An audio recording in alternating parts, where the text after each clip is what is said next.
Helga Zeitlhofer, did some microscopic images of our samples. My favorite thing to do is working on material, and my special method is the polarization microscopy, because here we have a lot of different possibilities to see different properties of. Yeah, for me, observing thin section and an investigation in thin section is like watching a movie.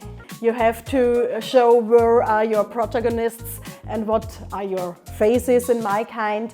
And this is like you start to a new story. We are making the invisible visible. I have the thin section, I'm going in here and I work me through the different objectives, which means I start with a small zoom on my sample, that you can observe that every objective gives you different information. Here is more kind of an overview what you get. So what we see here is a high green lightning, which shows us the high porosity, and the round thing are air pores, which are also normal for the material and gives a good porosity and acoustic properties. This is part of the plant, it's part of the fiber itself. Shows the building biology of the hemp thing, what we can do with the polarization microscopy, because here we're making the bioshrinkage visible, and this is one of the most important optical parameters. Bioshrinkage is an optical property of materials itself. It shows you a kind of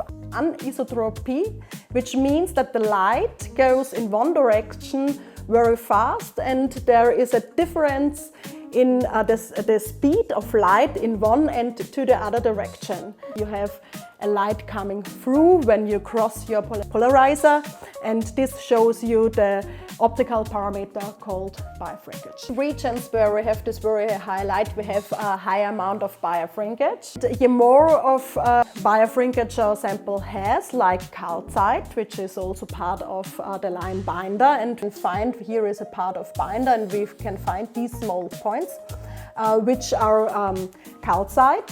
They have a very high bioshrinkage, and this is why we can differ then very easy from the other parts of the sample. It looks a little different to the rest of the hemp fibers we observed, because also we observe some kind of higher bioshrinkage, which is common to see here. And this is a crystal which is portlandite. The interesting thing of portlandite, which is a calcium hydroxide, is that it can capture CO2 from air, and this is the process which we know it's called carbonation. As you know, your sample can take up some amount of CO2 from the air, and this happens over the phase called portlandite in here, which goes in the solution when your sample is very wet.